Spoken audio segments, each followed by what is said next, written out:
ว่าเมืองลาวเศร้าแล้วแต่ไผสิว่ามันสิโปบาทลาบักแตงสร้างหน่วยปลายดอกนาพี่น้องเอ้ย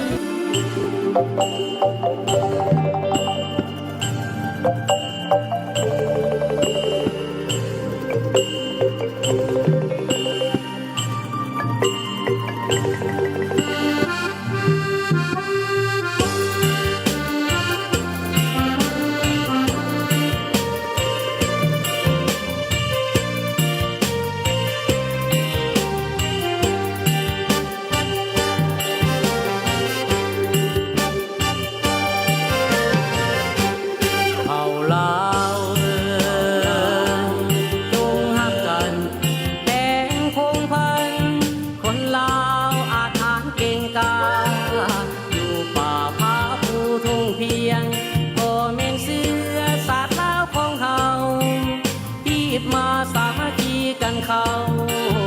ลาวถึงลาวสูงลาวลุมปุ้มลุมกันสร้างสรรค์บ้านเมืองของลาวเอาคนลาวบ่แม่นไผอื่นเอาคนลาวบ่แม่นไผอื่นส่วนศาสตร์ลาวดินแดนลาวศาสตร์ลาวเฮาโฮมกันอย่าได้แตกแยกอย่าได้แยกเผ่าพงพันธุ์พวกวิมานจะยึดของลาวหลายปีที่พวกเราต่อสู้กอบกู้เอาเอกราชสันติภาพมาให้แผ่นดินห่มเย็นเขาคนลาวบ่แม่นไผอื่นเขาคนลาวบ่แม่นไผอื่นมาอีกมาป้องกันก้าวเดินเดินอีกเดินสร้างความปองดองเอาลาวใส่เฮายิ่งใหญ่ดินแดนลาวพวงแหนเอาไว้เถิดลาวพวงแหนเอาไว้เถิดลาวมาโฮมกันเข้าทุกเผ่าลาวเอาคนลาวบ่แม่นไผอื่นเอาคนลาวบ่แม่นไผอื่น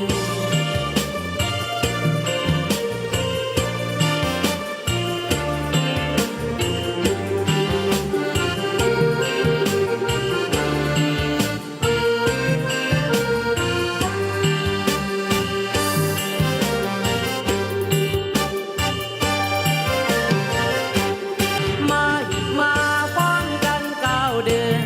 เดินอีกเดินสร้างความปองดองเอาลาวใส่เฮายิ่งใหญ่ดินแดนลาวพวงแหนเอาไว้เถิดลาว